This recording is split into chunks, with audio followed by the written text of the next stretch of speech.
Yo creo que rescatar que nosotros venimos de un mal año. Del 2018, un claro, año de sequía. Los productores venían de sequía muy complicado y tener ya estas posibilidades, estas expectativas, ya por lo menos es distinto. Obviamente que todo no se puede alinear. En algunas producciones obviamente ha variado la expectativa desde el punto de vista de la rentabilidad o del precio del cereal. Pero en definitiva creo que la ecuación va a terminar siendo favorable porque vamos a tener una buena producción y eso me parece que anima y estimula, que es lo que en definitiva el productor está tomando como respuesta final. Sí, se habla de más de 140 millones de toneladas a nivel país y 37 millones de toneladas aproximadamente en Córdoba. En la provincia de Córdoba, entre todas las producciones, ¿no? Así es. Es decir, básicamente maíz, 18.300.000 y soja 13.800.000, que es lo que estamos en estos momentos recolectando. Sí, a través de lo que ha sido algunas excepciones impositivas, se ha logrado evitar el tema del monocultivo, porque le ha ganado, digamos, área sembrada el maíz a la soja, ¿no? Ah, sí. Desde que se tocaron las retenciones, digamos, las áreas destinadas a la siembra han variado su destino final, es decir, se hizo menos monosojista y se dio lugar a los cultivos de maíz fundamentalmente y de trigo. De hecho, haciendo referencia a lo que planteaba Sergio, los pronósticos para la próxima campaña de trigo son un récord de área. La producción sería la tercera en la historia, pero en áreas de producción 1.600.000. ¿Y cómo está el humor del productor de campo? Lo pregunto porque es un año electoral y hablamos en el almuerzo de la Bolsa de Cereales, si esta incertidumbre que se vive en el ámbito político y ciertas indefiniciones sobre, por ejemplo, lo que puede pasar en materia de retenciones, puede acelerar, por ejemplo, la liquidez de la cosecha. La baja de los precios de los últimos tiempos ha bajado algunos estados de ánimo, pero sigue siendo un sector que en términos generales está en un terreno de rentabilidad. Esto se complica más cuando estamos en zonas con problemas de anegamiento o se complica más en las producciones más pequeñas. Y tenemos un problema claro a resolver en las economías regionales, que si bien no hacen al gran número, hacen a una parte importante de la producción agropecuaria. Pero la pregunta iba a si la política signa las decisiones de los productores, es decir, ¿condiciona o el productor, independientemente de qué gobierno le toque sembrar y después cosechar, digamos, la tiene tomada? El productor, cuando tiene condiciones climáticas y suelo en condiciones, tiende claramente a sembrar, que es otra cosa.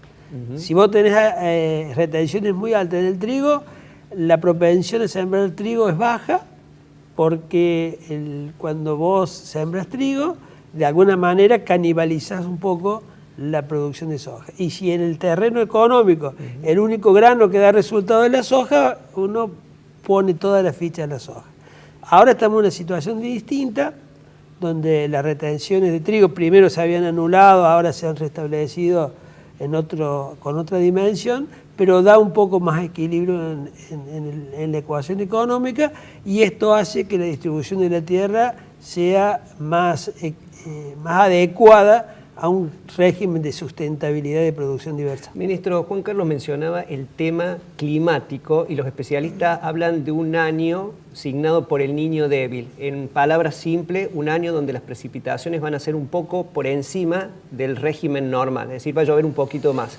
Eso ha generado colateralmente algunos efectos. Por ejemplo, en el sudeste de la provincia de Córdoba hay zonas inundadas y algunos productores manifiestan la dificultad de extraer la cosecha por el tema de la inundación en caminos rurales.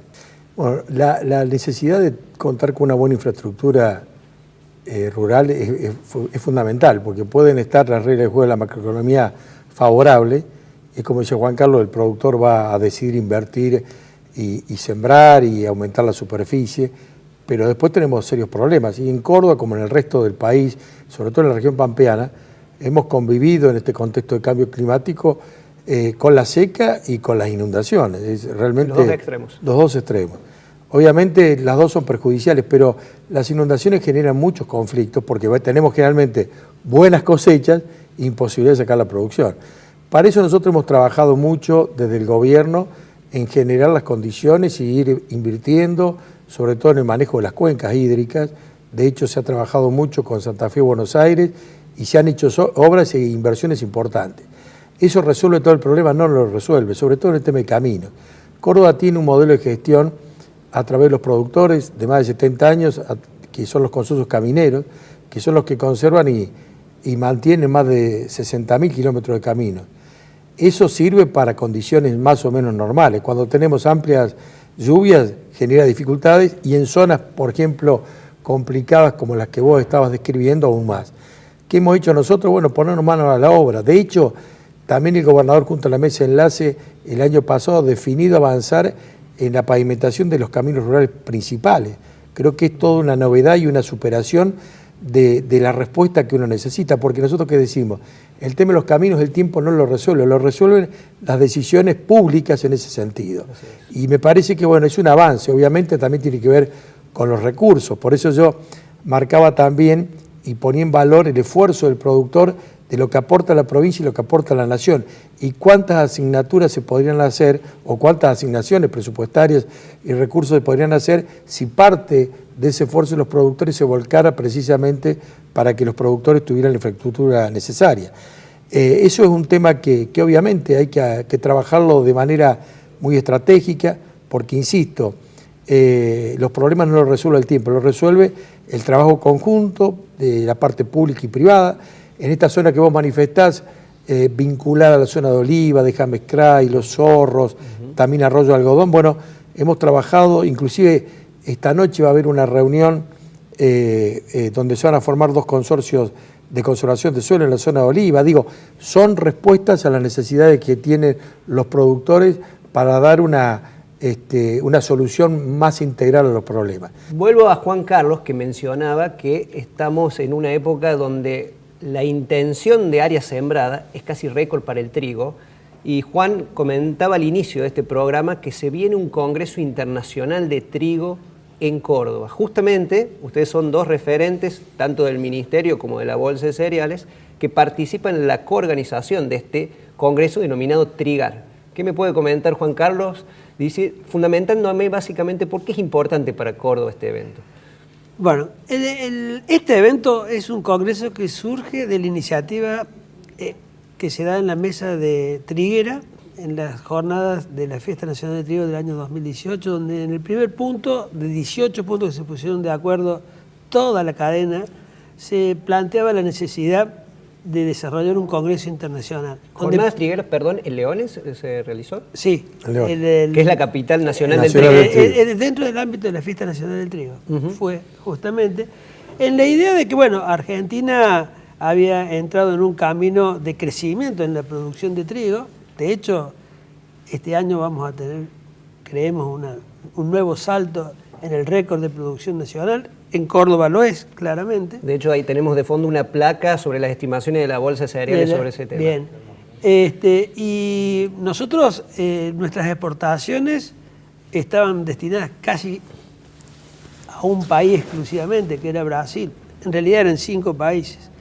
El crecimiento de la producción nos llevó a abrir 48 destinos de nuestra exportación de trigo en los últimos años, y entendemos que estamos en condiciones de producir más calidad, más cantidad y abastecer a un mundo que demanda harinas, subproductos y trigo.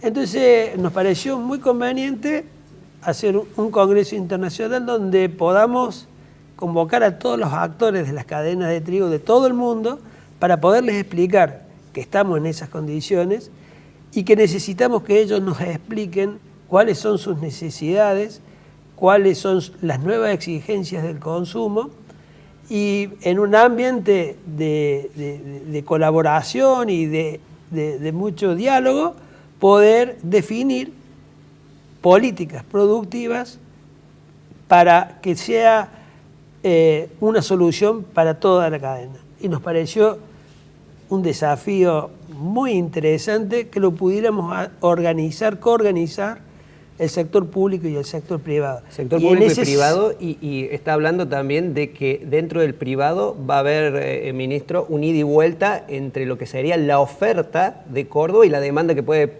digamos, aparecer de estos países importadores de trigo. Hay 12 paneles, ahora 13 porque se agregaron los mercados de futuro y opciones. De los 12 paneles, 8 están en manos de extranjeros. Si sumamos de otros países, sí. África, como Egipto, que es el principal comprador de trigo, Túnez, Argelia, va a estar México, va a estar Cuba, va a estar obviamente Brasil, representada por los mayores y mejores exponentes de lo comercial de cada uno de esos países, pero vamos a tener figuras especialistas en materia de producción triguera. En ese ambiente que estamos generando a través del Congreso Internacional de Trigo, vamos a tener compradores por 38 millones de toneladas, es decir, más de 2 veces la producción argentina total, más de 3 veces las exportaciones argentinas total por año. Es decir, que es todo un desafío y es toda una oportunidad para generar este ambiente que pretendemos para poder potenciar mucho más esta tendencia de producir más trigo, y además entendemos que también tenemos una oportunidad de explicarle al mundo que estamos en condiciones de desarrollar una segunda industrialización y vender productos derivados del trigo. Es decir, una gran vidriera, mundial para Córdoba. Y Córdoba, para que la gente que nos ve se ponga en contexto, a nivel de producción de trigo, ¿en qué orden está dentro de lo que son las provincias? La segunda provincia triguera. Tenemos más o menos este año 3.600.000 toneladas, pero bueno, estamos lejos de Buenos Aires todavía, pero la verdad que Córdoba es muy protagonista. Tenemos la fiesta de la ciudad del trigo, porque quizás sí somos los cordobeses, ¿no? Pero también tenemos ahí un país que podemos hoy también sentarnos con otras provincias. De hecho, este congreso es un congreso federal que se hace en Córdoba, porque nosotros pusimos nuestra casa para dar la iniciativa. Argentina estaba necesitando un espacio de participación para discutir el trigo, algo que de pronto se ha retomado como una cuestión importante luego de las decisiones de la macroeconomía que ayudaron para eso. Pero en definitiva era muy oportuno poder generar este espacio de participación. Nosotros pusimos nuestra casa, con la bolsa pusimos la organización, pero es un congreso, insisto, federal, que seguramente el acuerdo que hemos hecho toda la cadena es que siga existiendo cada 2 años en otras provincias, seguramente será Buenos Aires o Santa Fe, que somos las principales, pero es importante poner en valor lo que significa el trigo en Argentina y sobre todo pudiendo plantear el trigo de Argentina al mundo y del mundo hacia Argentina. Me parece que eso es una visión muy buena. No tenga ninguna duda que acá participa toda la cadena, los productores primarios, pero toda la industria de la primera y segunda generación, y seguramente los paneles, los disertantes, los expositores y la participación de mucha institucionalidad va a ser muy bueno. Es un punto de partida.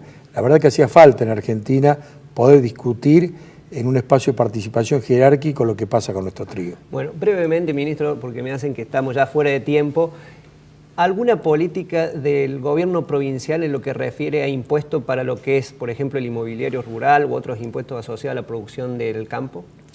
El impuesto inmobiliario rural, si bien todos los impuestos son dolorosos y a veces generan alguna sensibilidad el que los tiene que pagar, el impuesto inmobiliario rural en Córdoba es un impuesto que trata de volver a los sectores que lo pagan, o sea, volver a la producción. De hecho, el impuesto básico es mínimo y está coparticipado obviamente con los municipios, y en la mayoría del ingreso que se recibe por impuesto inmobiliario rural está asignado a fondos específicos para la producción, sean para consorcios camineros, canaleros de conservación de suelo, este fondo de caminos rurales pavimentados, buenas prácticas agropecuarias. Me parece que tiene que ver todo con el estímulo y el incentivo y asignación específica para la producción. En Córdoba no se paga ingresos brutos a la producción primaria, en Córdoba no se paga tasa vial como en otras provincias. Creo que el mayor esfuerzo, insisto, que hace el productor hoy a los estados es a través de las retenciones. El Estado Nacional, en el caso de la soja, es un socio importante. El 30% del bolsillo de lo que gana el productor se lo lleva el Estado Nacional. Sí, casi uno y de esa es cada una 3 discusión que queremos dar, porque la dijimos en su momento con otro gobierno que estaba mal y también lo decimos ahora. Me parece que las retenciones no son un buen impuesto, penalizan y desalientan. Lo decía muy bien Juan Carlos. Cuando se redujo o se eliminaron, rápidamente el productor reaccionó tomando decisiones que iban a favor de mayor producción.